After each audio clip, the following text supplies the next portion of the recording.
It's the Down Beach Buzz, the Down Beach Buzz Real Estate Webcast for March 14, 2024. Howdy, everybody. You know, spring's coming. It's getting warm down here at Margate, Ventnor, Longport, Lower Chelsea. And we have the ray of sunshine by the name of Sherry Lilienfeld. She's the sustainable girl on the team. We got to get a website, sustainablesherry.com, maybe one day in the near future. She's from eXp Realty. And Paul Skolage is here from Guaranteed Rate. He's the master of mortgages. He can help you out. Just go to rate.com. Today's show also brought to us by CNS Custom Builder, and they are doing a great job now serving Margate, Ventnor, Longport, and South Jersey. CSCustomBuilder.com, whether it's new construction or additions, kitchen, bath, remodels. CSCustomBuilder.com. And heating and cooling. Sherry, you got a new pool. What if your pool heater craps out? You're probably going to call Energy SSI, the energy system service company now serving Ventnor, Margate, and Longport. Emergency service, home heating and pool heaters, water heaters, air conditioning. You can schedule online. Energy SSI, they can help you out. And don't forget about Fantasia. Demolition, trash hauling, cleanouts, and property management. And Pickle Juice, my favorite place of all time. Court rentals, open play, leagues, and clinics. Maybe someday Sherry will take some lessons at Pickle Juice Pickleball Club. And right there at Ventnor Plaza. And just go to picklejuiceusa.com. All right, guys. So today we'll get to Paul. And it's a really bumpy ride. What the heck is going on with the inflation? Inflation is tough to tamp down with some of these mortgage moves. The Board of Realtors over in Ocean City, Sherry went to a meeting. She has some big news out of that meeting. Short-term rentals, got some updates there. And do you know that Airbnb is finally banning security cameras inside short-term rentals? What about the other short-term rentals? Are they planting cameras in these houses? Are you familiar with is that answer yes or no? Margate's worksite cleanliness update. The honey badger, the bulldog, the pit bull. Sherry got the city of Margate to at least pass a resolution, increasing the awareness of dirty work sites. And this weird thing that you're going to hear more of, the ADUs, affordable housing, it's connected. These are accessory dwelling units, and they're going to kind of affect the ability to create affordable housing. That's what Governor Phil Murphy says as he's trying to get more people to be housed. You all set, Paul? Can we go to you first? Ready to rock and roll. All right, here we go. Paul Skolage from Guaranteed Rate. It's a bumpy ride, Paul, but break it down for us if you can. Well, you said it absolutely right. It's been such a roller coaster of a ride we've been in. We've had some really good opportunity with rates at the end of December of last year.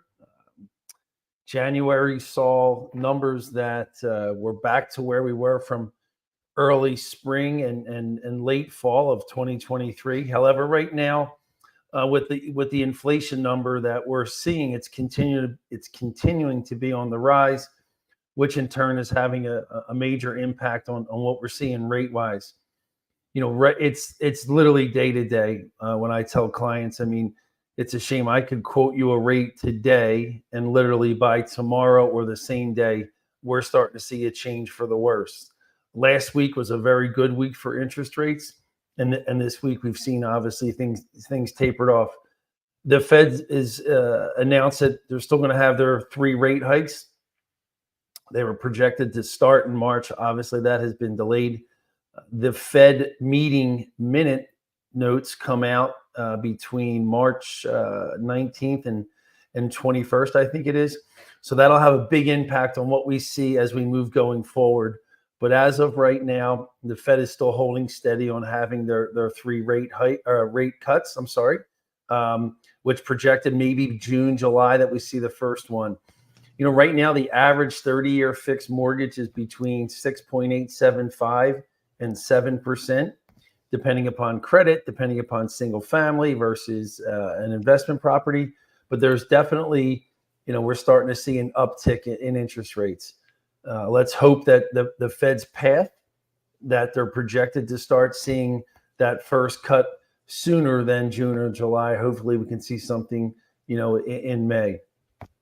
So Sherry Lilienfeld of eXp, how does some of the stuff that Paul just shared with us, how does it affect your business day to day in real estate sales and and marketing?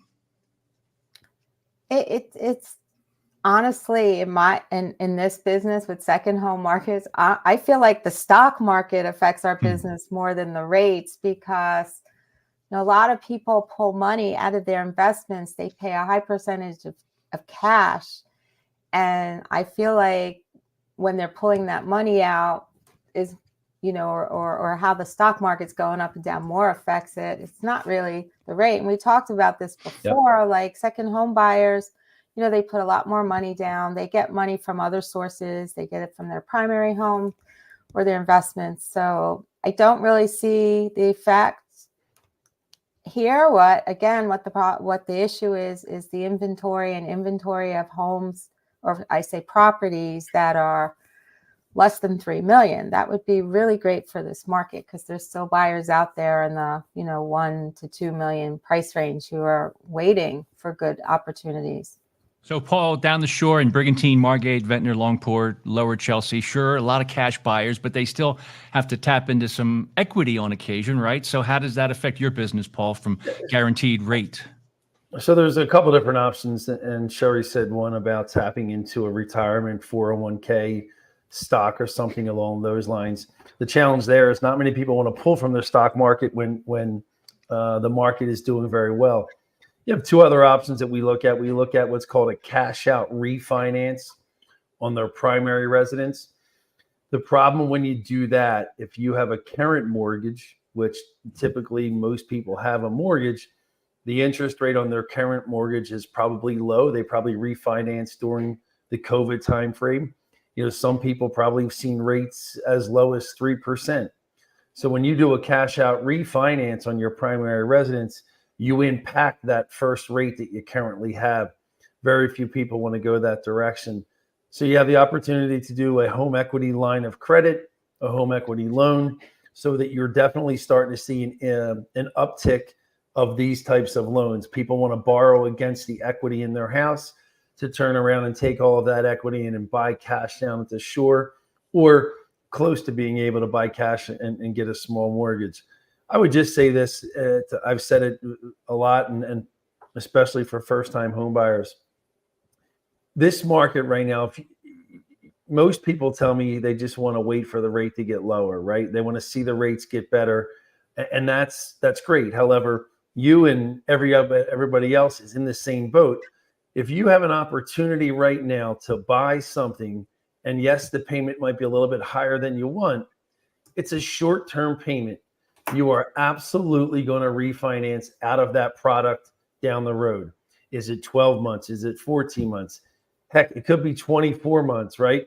But it's still better to buy now with less competition versus April, May, June, July, when everybody else is on the sideline waiting to get in that time frame. So if you find something you like, please don't be afraid to buy it with an interest rate that's 0.5% or 0.75% higher than what we're going to see as we move forward. And, it's not just about interest rates. It's about the damn prices of homes. And Sherry Lilienfeld went to a Board of Realtors meeting in Ocean City a few weeks ago. And I don't want to put words in her mouth, but she claimed that it was a very interesting meeting. Sherry, tell us about this Board of Realtors meeting in Ocean City that you attended a few weeks back, if you can.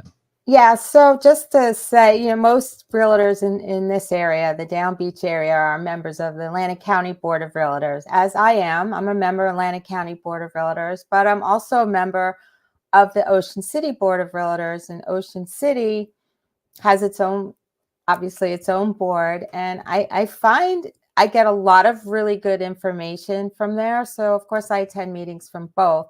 The meeting was in regards to these big lawsuits that a lot of people have been seeing with the National Association of Realtors.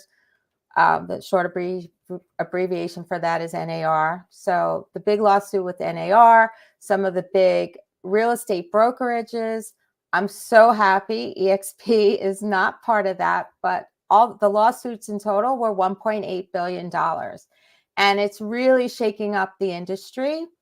And also from the National Association of Realtors standpoint, there's been a lot of resignations and people leaving. There's just a big shakeup in the industry. So a lot of you have been seeing this whole thing about buyer's agency and what's going to happen. So basically what came out of my Ocean City Board of Realtors meeting was talking about dual agency. And we spoke about this before. That's when the same agent will represent the buyer and seller. And, you know, I'm not comfortable with dual agency. Again, if you went to an attorney, you wouldn't have an attorney represent you, the plaintiff and the defendant. It just doesn't make any sense. Right. So anyway, so they talked about dual agency.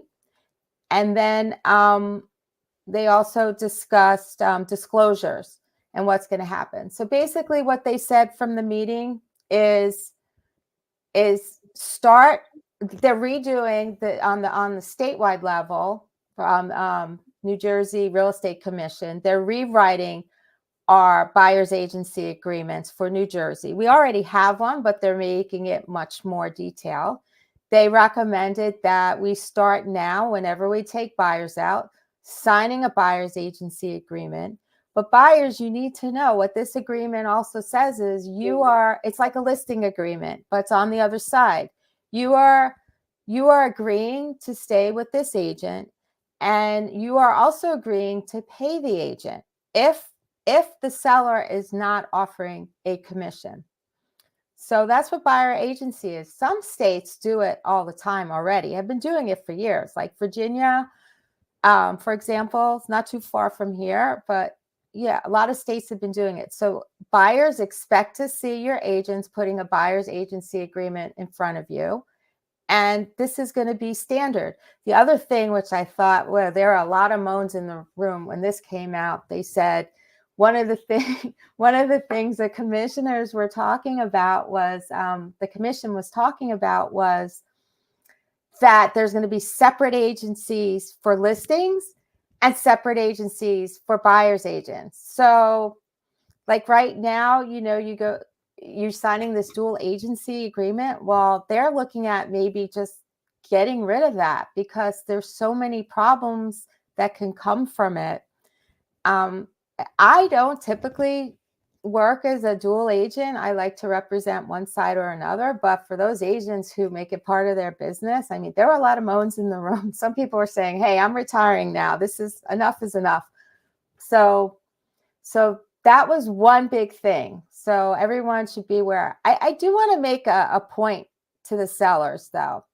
So this lawsuit came about because sellers were like, hey, why am I paying for someone to bring a buyer to me who's going to beat me up on price or whatever, you know, who's representing someone else. And they feel like they're going to save money in the long run by not paying that. But the reality is, if a buyer has to pay that fee instead of the seller paying it, they are going to pay less of a sale price. So you are going to see a reduction in sale price. It all is the same. It all comes out in the wash, as they say. So if you feel like a seller, oh, great, I don't have to pay this buyer's agency fee, expect lower offering prices on your property. And Paul, this is one thing I want to ask you is, especially for first-time buyers or people that have very little down money. Again, it's not so much of a problem here, but there has to be a change in the mortgage industry if buyers have to pay these fees on top of their closing costs, down costs. And we talked about the change in the mortgage industry. I'd love to hear what you have to say about how the talk on your side of the table. Yeah, it's gonna drastically impact that first-time home buyer that's looking to put bare bones minimum down 3%, 3.5%. If they're required to have to pay the buyer's agent commission, that'll impact their cash to close, but it'll also impact their reserves.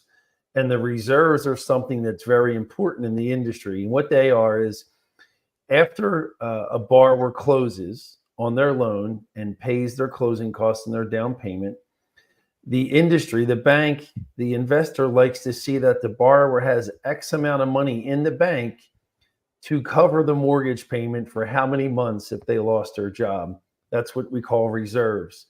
It will impact their reserves. it'll also impact their cash to close. People are going to start getting creative where, you might see an inflated sale price. They offer a seller assist, and that seller assist is basically the buyer's agent's commission. There's a lot of ways that we're going to see people try to overcome this, but I don't think it's going to be in Pennsylvania or New Jersey. This has typically always been that way. Buyer and seller pays all sides of the transaction. So we'll see what happens. But right now, I don't expect any major changes.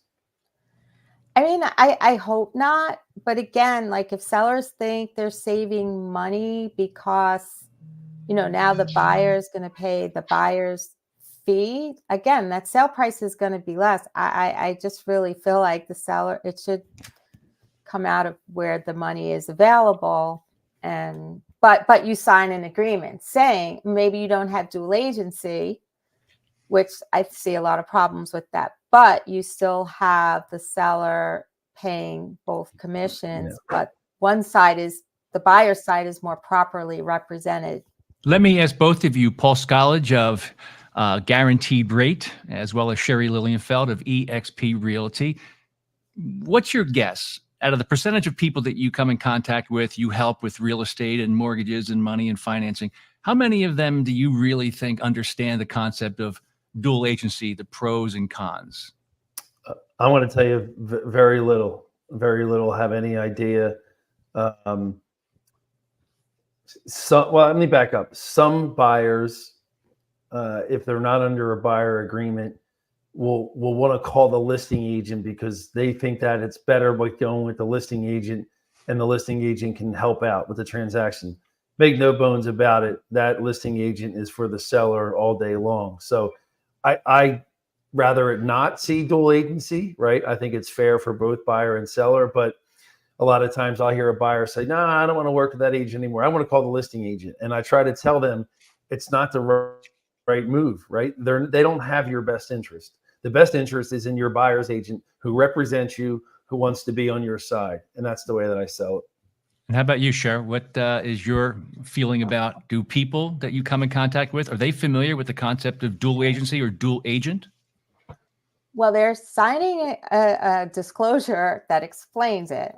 Whether their agent explains it to them or whether they read it is another story. What Paul said is so true. People think, oh, let me go to the listing agent because then I'm going to get a better deal because that agent's going to make commission on both sides. So they're going to work with my deal.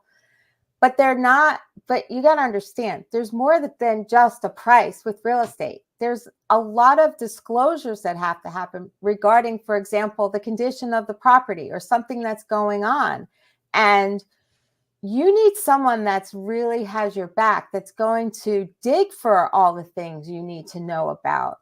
Okay, so maybe you can get a better negotiated price by a marginal amount, but what if you then buy the house and then find out, there was flood damage, or find out there's mold, but the agent didn't tell you that. Now they're supposed to, because that's a material defect that they are supposed to disclose to you regardless of who they represent. But again, you have to wonder, like, do they really have my best interest, or are they just looking to make commission on both sides? Where when someone's just on your side, they are going to dig for you and they're going to find that information. So, okay. All right. So what we're going to do is go to the next topic. I think Paul has to bail. I want to rock and roll. You guys enjoy yourself. All right. All right, bye, Paul. Paul. That's Paul Scollage of Guaranteed Rate. You can find him at rate.com. That is RATE.com. Rate.com. All right, Paul. Thank you very much. It's DownbeachBUZZ, the DownbeachBUZZ real estate webcast. Go up to DownbeachBUZZ.com. Get on the email newsletter. Why aren't you doing that? We've been doing this now for about like 8 years now. It's hard to believe time has flown so much. And of course, Sherry and I have been doing the webcast for at least 3 years, I think. Maybe 3 years, yeah. That's a long time for a webcast. So the next topic is let's go to my favorite topic, which I believe has a major effect on the housing market, especially along the shore, is the short-term rental market. This is the part of the program where I play a video, and Sherry Lilienfeld of eXp Realty, she reacts to it. The angelic Sherry Lilienfeld. I have not always. I know, it looks white very and yellow. nice. I have not seen this video. I just want you to know I haven't seen it. So Here we go. All the set? surprise. Yep. Here we go. Turn your mic off. Number 2 is not understanding local rental codes. Maybe you've been watching too many Instagram influencers or HGTV and you're thinking about house hacking or Airbnb-ing your property. Can't see Maybe it. you can, but believe it or Can't not, see it. many towns in New Jersey actually prohibit Airbnb. I'm sorry, let's try that again. If I go like this, that's a lot better, isn't it? Okay, here we go. Let's say 2 different pieces of property. Number 2 is not understanding local rental codes. Maybe you've been watching too many Instagram influencers or HGTV and you're thinking about house hacking or Airbnb-ing your property. Maybe you can, but believe it or not, many towns in New Jersey actually prohibit Airbnb. See, you'd think as the homeowner, you'd have the right to do whatever you want with your property. True, but you also have the risk that if you don't comply with local health and safety regulations, you could be sued. So if a town is not open to short-term rentals, you could be in a lot of trouble. See, sites like Airbnb and VRBO require that you sign a waiver in addition to their services that you're agreeing to comply with local health and safety regulations. So if you wing it and just decide to rent the property out and something happens to that tenant while they're on property and they sue you, you don't really have a leg to stand on. See, in New Jersey, townships require a CCO, which is a continuing certificate of occupancy inspection. And that can range from a basic fire inspection all the way to more detailed inspections like HVAC and fireplaces. So before a property can be transferred from owner to owner, or even from owner to tenant, the township has to come out and do their safety inspection. Now, some towns require a CCO before every tenant. Some towns only require that inspection once a year, and you can rent it to as many people as you want during the entire year. Some towns will only give you 2 CCOs per year. So think about that. So there you go, Cher. What are your thoughts until I come up with my thoughts on this video? What do you think? It is very interesting. One of the things we talked about on another podcast was the whole insurance aspect of these properties. And I was actually talking to a colleague friend of mine who happens to own a lot of rental properties. And we were talking about insurance, and that if you have a claim, she was saying, if you have a claim on your property, she said you shouldn't file claims on your properties unless it's like a lot of money, like over $20,000, because once you file the claim, you become uninsurable for all of your properties. Like you kind of get flagged. Is that why it's better to have separate LLCs for each property? Would that help?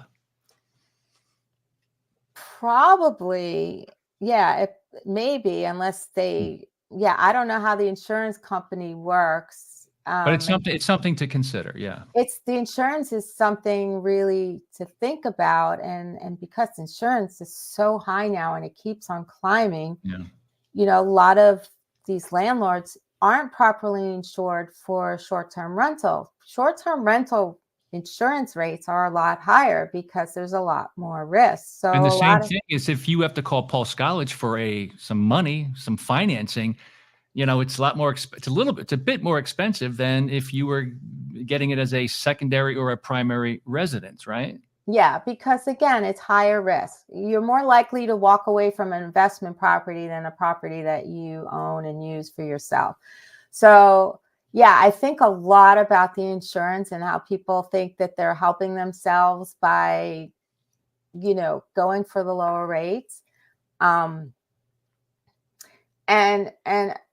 we talked about this also, like Sea Isle City, Ocean City, Avalon. They have traditionally been short-term rental towns where they rent weekly. That's considered short-term rental. They have systems set up. I know when I owned property in Sea Isle City, we would get 1 certificate of occupancy a year, and that would cover all the weekly rentals. And in Ventnor, I think you get a mercantile license. So you get a mercantile license. It's a higher certificate of occupancy, but it covers you for the year. But these laws can change. Like if you buy a property and thinking, hey, it's just, I'm going to make the money and continue making the money, it could change on a dime. And just because you have a mercantile license, it doesn't mean that the city took a look and to see if you were properly insured, right? I'm not sure about the mercantile license. I know now with certificate of occupancies for summer rentals, you have to show, well, they look for your insurance that you have the right liability coverage, but I'm not sure they're really looking at it for all the intricacies of the correct details that an insurance person could see. But they look for your minimum liability coverage. But of course, that's for a personal property, not a commercial business operating within a residential neighborhood. That's for a personal property that you're renting out either yearly or for summer rental, like, but not this Airbnb daily thing. Yeah, not daily. Right, like monthly. Yeah, so let's do a quick recap. Margate supposedly has a 7-night rental minimum, but some people have told me off the record they don't think it's enforced properly. Okay, so that's number one. Number two, Ventnor has a 3-night minimum, which is really not enough. And that recommendation came from Mayor Lance Landgraf, who is also a consultant to Brigantine, which only has a 2-night minimum. And of course, Mr. Lance Landgraf works in charge of the CRDA, controls the tourism district in Atlantic City, which has somewhere in the over 1,000 Airbnbs or short-term rentals, which I don't think have any oversight or any enforcement. I guess what I'm saying here is there's an awful lot of inventory floating around. Some of it's properly managed, some of it's properly maintained insurance-wise. And with all this inventory that people can just quickly hit a button and rent a place for the night with really no vetting, Sherry. I mean, it's amazing how people will trust going to a property, a rental, without having a human being like yourself or a real estate agent vetting this whole transaction. It's nuts. Well, one of the things they do get on these sites are reviews. They'll check the reviews and people say, hey, this place was run down or the toilets didn't flush, whatever. They will see that on the review. That is the vetting. It's a different kind of vetting. It's not coming from the city officials, but it's coming from other users. It's something. Look, enforcement is a huge issue in a lot of things, even, so many things. That's always the issue. How many people do you hire for enforcement? And it's usually where cities, fall short. It's not just our cities. It takes a lot of manpower for enforcement. So I can tell you that at a recent Brigantine City Council meeting, they did announce that they had 2 budgeted numbers to hire people to do code enforcement. Allegedly or supposedly, some of that effort would go towards short-term rentals, but they have not announced anything yet because they claim there's something in executive session. Mayor Sarah and the Brigantine City Council didn't want to announce anything in regards to enforcement of short-term rentals in Brigantine. I think it's because they're dealing with litigation from residents who are saying, wait a second, I bought into a quiet neighborhood for close to $2 million. And you're telling me that you're going to spot zone the 2 houses next to me into party houses that don't need parking, and you don't really have anybody keeping an eye on this stuff? I'm telling you right now, even if you're not involved with Airbnb, you got to keep an eye out on your neighbors and other people who are changing your neighborhood. Because I think at the end of the day, and Lance Landgraf, the mayor of Ventnor, said it best. He said it best at a council meeting or at a commissioners meeting. He says, these are commercial businesses operating in a residential neighborhood. That should be the headline. They're hotels. They're hotels, which is commercial in residential neighborhoods. Correct. So let's go to the next step, which sounds like a conspiracy theory here. It sounds totally not possible.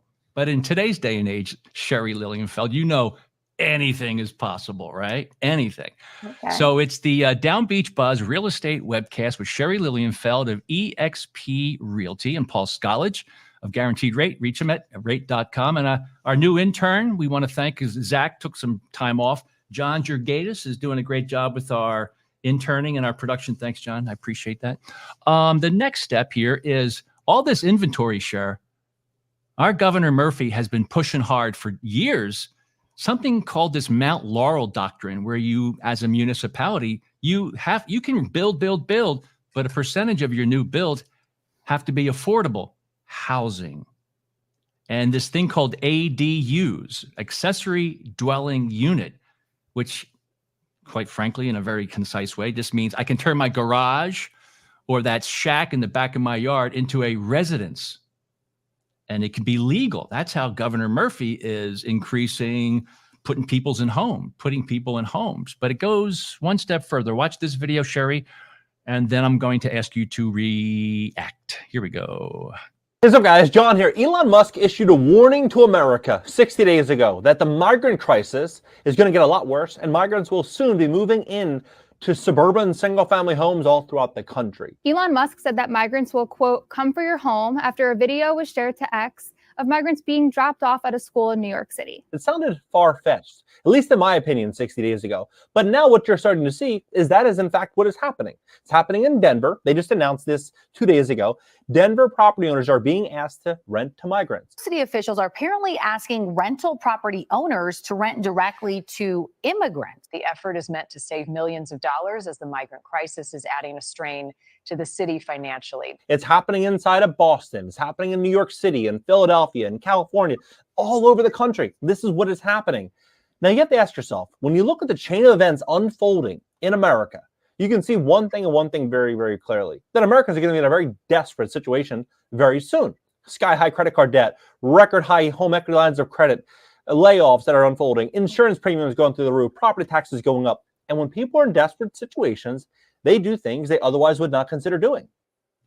So if somebody knocked on your door, Sherry, and you had all these Airbnbs and it wasn't doing as well as you'd like, and somebody waved some money at you and they came from the state or the county or a federal person of sorts and said, here's X amount of dollars, will you house these folks? You'd be hard pressed to say no. Is that somewhat accurate?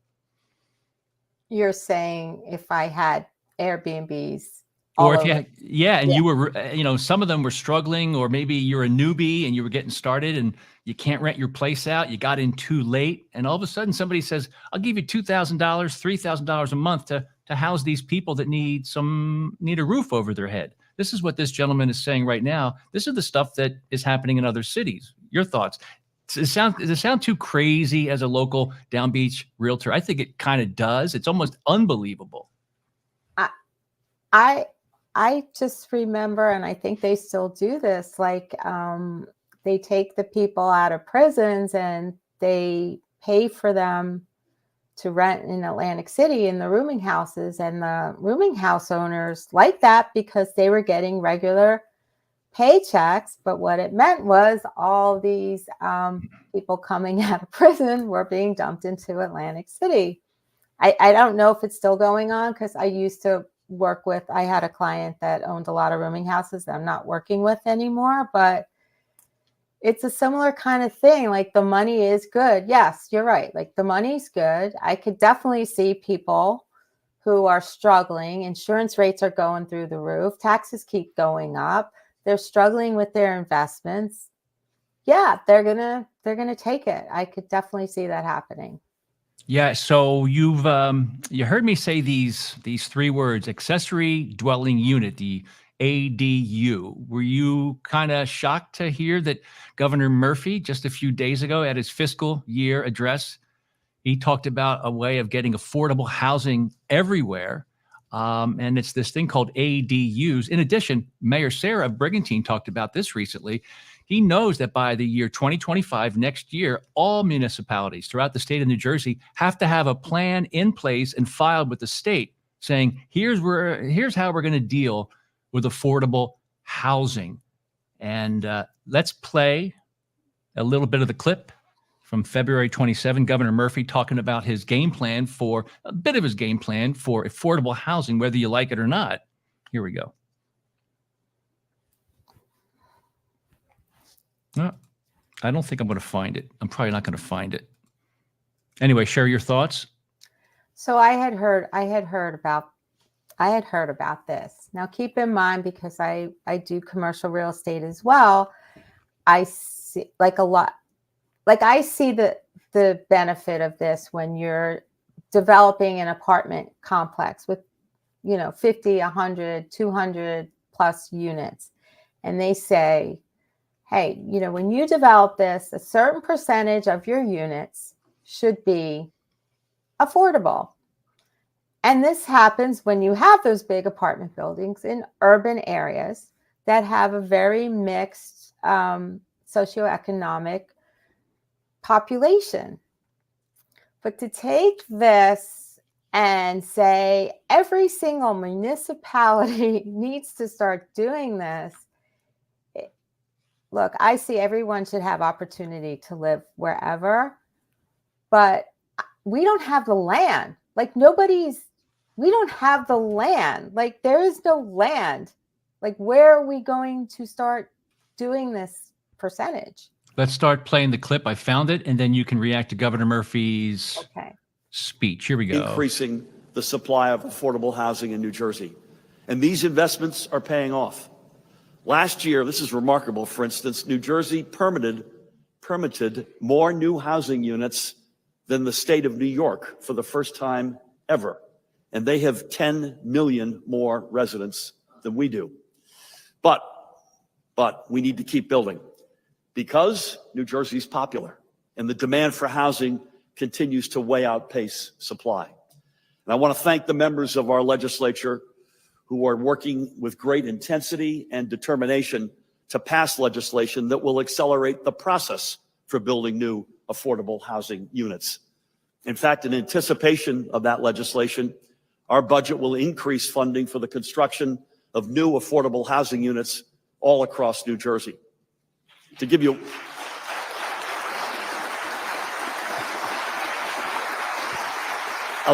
thank you, Brittany. Allow me to give you one example. We will support the construction of new accessory dwelling units, which will enable homeowners to convert their garage or an attic into an apartment in which a loved one or maybe even a local renter can move in. This will help more New Jerseyans find a safe place to call home and save more money at the end of the month. Sheriff, if I get kicked out, if I lose my job one day, would you allow me to live in your garage? I think Governor Murphy would back me on that one. He really would. Well, my garage is full. I really don't care about that because all I know is Governor told me that ADUs, accessory dwelling units, are going to become the norm. And I know that Roger McLarnon, the code enforcement guy for the city of Margate, he's always been talking about this, like their pool houses or something, or barbecue areas. Those are ADUs in Margate. But what Governor Murphy is saying, he's going to let, if you own a property, any type of partition of that property can be converted into a legal residential unit. That's, kind of like, it's almost like the sober living. It's a protected class of real estate in a way. I'm not sure if Ventnor is still in litigation with some of the sober living properties because some of them did not want to pay taxes. But Governor Murphy's been working hard for many years to get more affordable housing in these fairly substantial upscale towns along the Jersey coast where prices of homes along the beach have skyrocketed over the past 10 years. I just really feel like, look, it's great in concept, and definitely there should be more affordable housing for people, but I kind of feel like it should be on a town by town basis. Because, for example, Margate has a pervious space issue. Okay, like we don't have a place for our wastewater to drain. So now, and that's what I mean. There's no land here to build these things. Now you're talking about building additional structures on properties that are already over, too much impervious space. And then you're going to have additional like sewer problems and issues like that. Like you got to look at it on a case by case basis. When you're restricted by land and all of your land is built out already, how are you going to meet that goal? That's the part that doesn't make sense to me. If you're in another neighborhood where there's lots of land to build, yes, definitely have, goals for affordable housing to be built there. But like, I don't really understand how this is going to happen on these shore communities where there's no land and it's already built out. So you're saying someone can't take their house and rebuild it for a new house. I'm not talking about the developers, that they can't tear their house down and build a new house, which actually will help our flood rates, by building a higher home, that it just doesn't make sense. You can't have this blanket goal. North Jersey is so different than South Jersey. The shore is so different than inland. And I'm not from New Jersey, but I have always heard that South Jersey has always been treated like the orphan child, right? And I see it. Like it's just crazy. So that's my opinion. We should cut the state in half out of that Barnegat Light. Everybody says it right there, especially with fishermen too. We have to deal with fishing rules that the north part of Jersey is okay with, but in South Jersey, we're living with North Jersey fishing rules, and it all goes downhill from there. It's a Down Beach Buzz Real Estate Webcast with Sherry Lilienfeld of eXp Realty. You ready as we come to a close here, Sherry? Some news stories we just posted on DownbeachBUZZ.com. You can see this box right here. It says the Down Beach newsletter. Just pop your email address in there, and you'll be up to date on all things that you kind of wish you could be kept up with. With the newspapers don't even exist anymore. So that's the whole reason why we got Down Beach Buzz started about 8 years ago. We go, there's going to be a huge audience of people, second homeowners, that just don't know what's going on as they exit this beautiful part of Absecon Island, and how they staying in touch with the news. Anyway, we just uploaded a new report. This is big news, a report that reveals that New Jersey's faulty pandemic response. It's a very unpleasant report. And we have some new higher taxes coming. In addition to, we just found out that in 2023, Ventnor, Margate, Longport, Brigantine were huge. They were some of the biggest tax increases. And then we come down here, Marine Mammal Stranding Center. Where are you? All these more dolphins are coming up on the beach, and even down south in the mid-Atlantic region, we're seeing more whales. So it's a mess. And we're saying, hey, Marine Mammal Stranding Center, come on, we could use your expertise. We respect you. We really want you to join the fight. And Sherry, upcoming, you have a meeting coming up, and you have some fundraisers. We'll talk about that over time, right? Provenza. Okay, let's talk about, just give them a little peek. So Provenza is going to have a fundraiser, and that's in a couple of weeks, right? Real quick, what are some of the details? April 21st, it's a fundraiser for those who are against offshore wind. And it's a champagne brunch. You get an unlimited buffet, and you get one cocktail. It's $50 a person, $80 for a couple. There's going to be music there. There's going to be some speakers, but we're going to have a lot of silent auction items. Really some great auction items that you could make some great money on if you bid on them, because they're going to be worth, I'm sure, a lot more than what it gets bid on. So if you support the fight against offshore wind, or you just want to learn about it and speak to people and get some information on it, I find a lot of people they think when they heard Ørsted has given up, they think, oh, we're good now, right? No, you're not good now, because there's another project called Atlantic Shores, which is off of Brigantine, Atlantic Shores North and South, that you will see.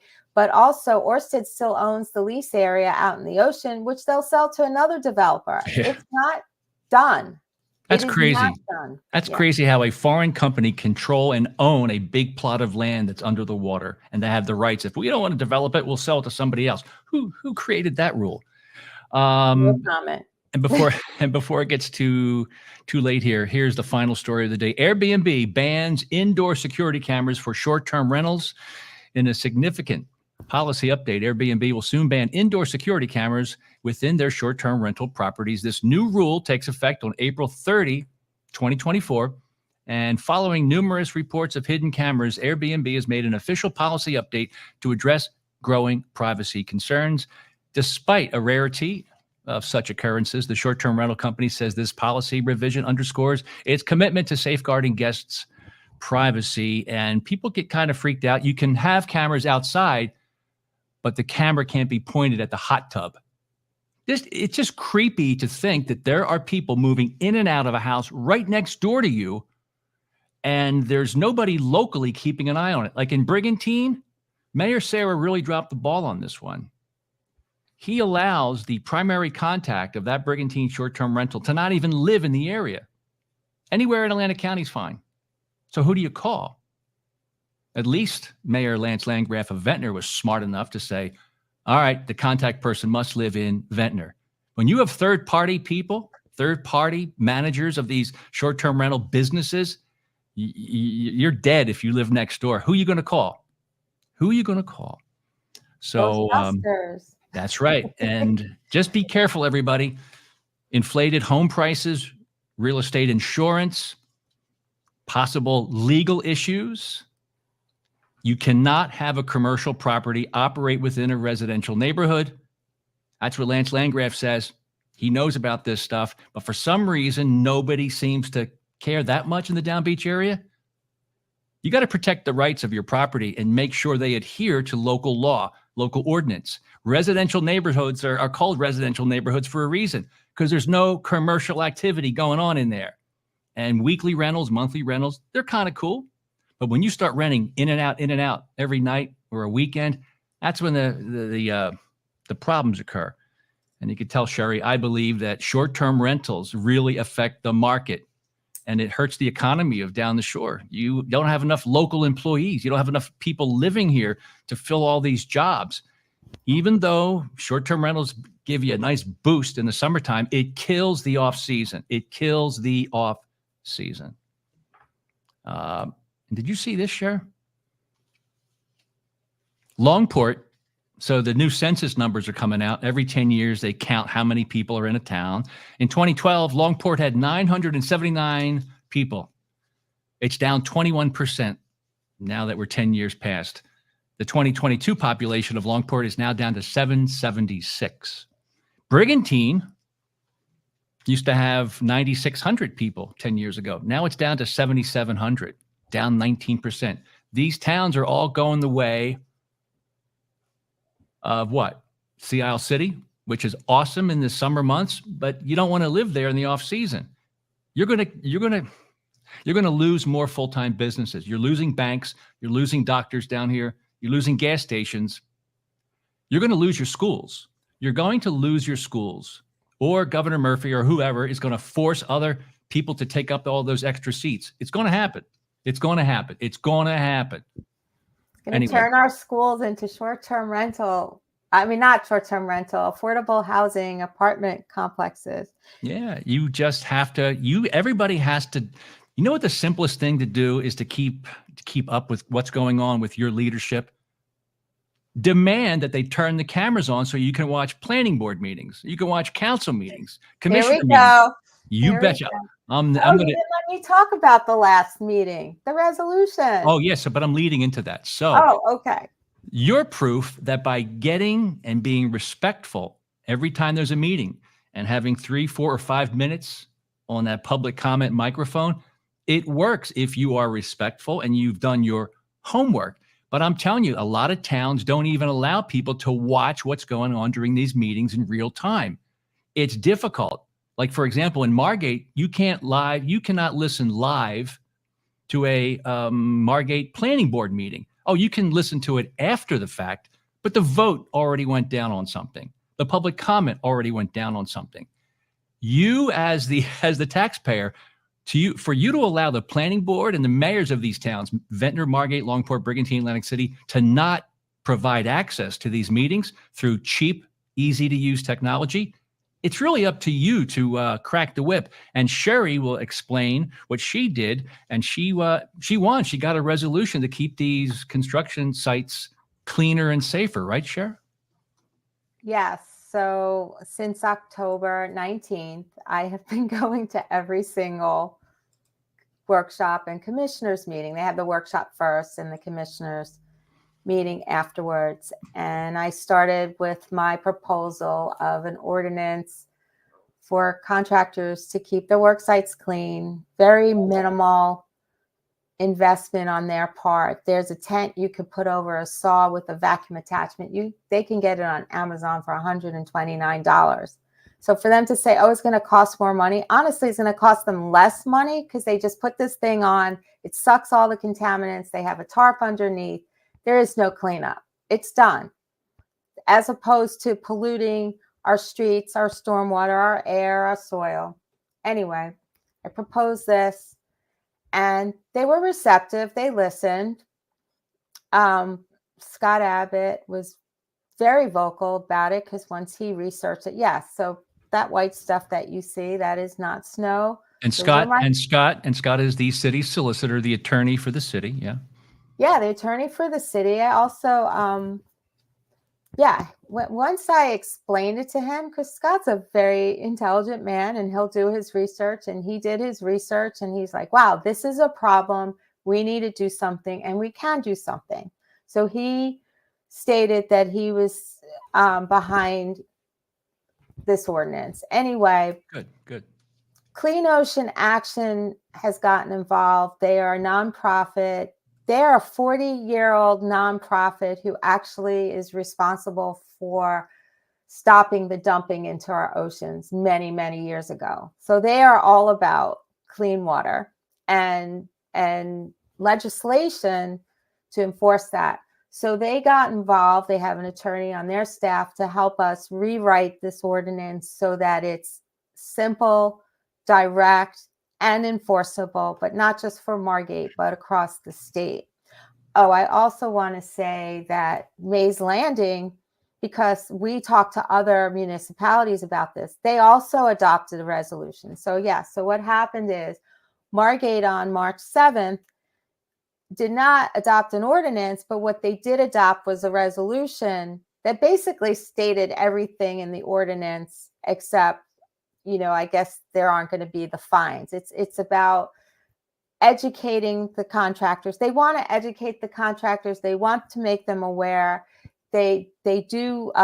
Jim Galantino does go to work sites and tell them, you can't be doing this. You have to clean up your mess. You got to put a tarp down.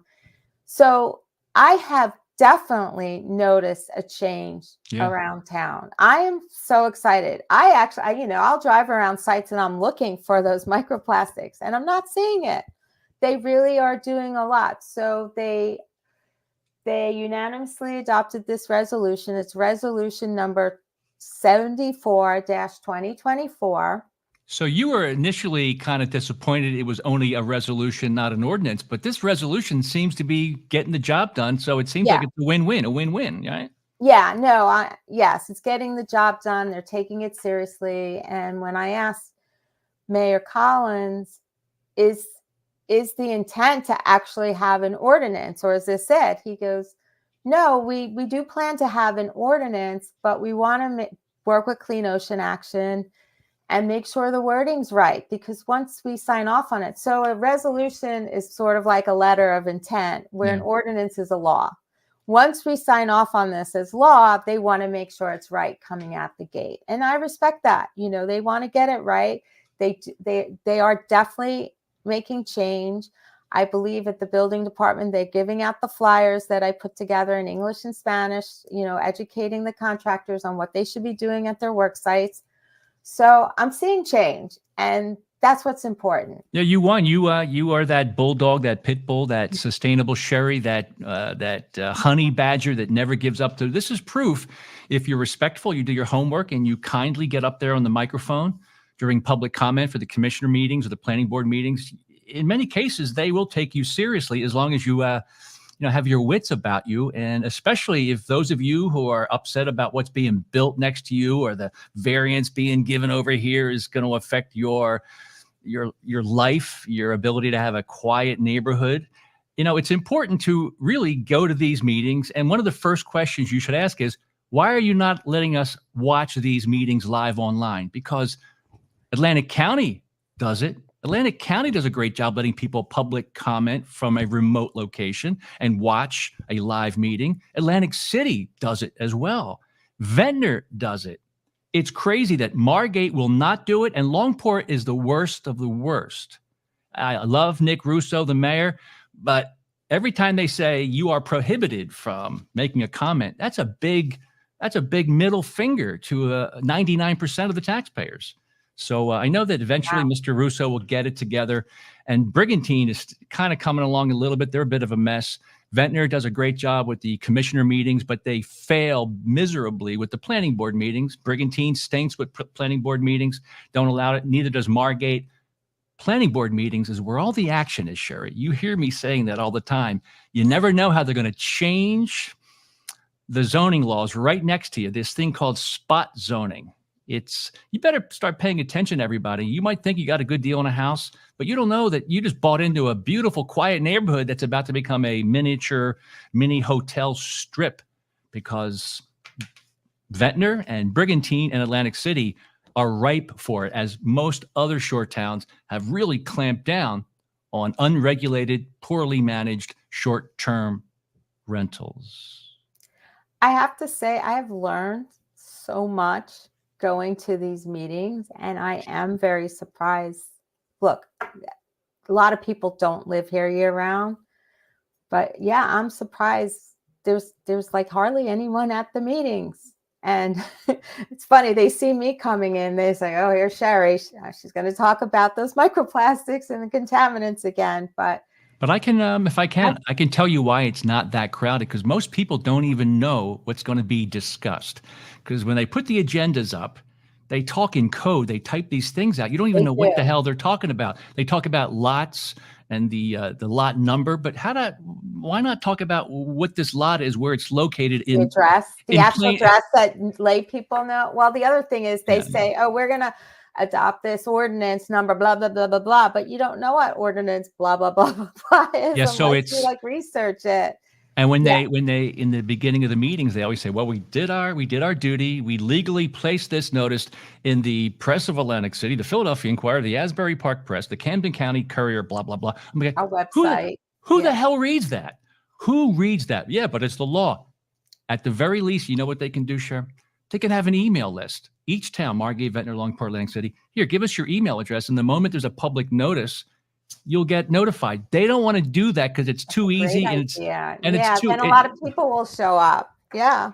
I'm telling you. And then sometimes they sneak these big votes inside the consent agenda, which are supposed to be really not that big of a deal issues. Sometimes they squeeze a big issue into the usually boring consent agenda. This is all the stuff that you learn. Yeah. The consent agenda had like 3 pages of resolutions, including my microplastics one. Like I had to like really read it to see that this was through their consent agenda, that it was approved through the consent agenda. And they literally had probably 2 or 3 pages of like resolutions and different things in that consent agenda. But I'm learning, and I literally go up to the microphone and I say to them, I'm like, look, I don't know how this stuff works. Like, what does this resolution mean versus an ordinance? Like, what does this mean? Yeah, it's so crazy. They have to explain it to me. But you're a great example of, you did your homework, you were respectful, you were consistent, you were a bit of a honey badger. I always like the word honey badger as opposed to pit bull. I'm a pit bull. So Sherry Lilienfeld. Persistent is my middle name. All right, so we're all done. We broke every rule. We're close to an hour, but it was so much good content, wasn't it? It was a good discussion. Even though we cut our agenda to half, we're still almost an hour. Yeah. All right, Sherry Lilienfeld of EXP Realty, Paul Scollage of Guaranteed Rate. And thank you, John Dragatis, great new intern. We had to put Zach on the sidelines for a bit. He was a little late for work. Anyway, we'll see you soon. We'll see you soon on DownbeachBUZZ.com.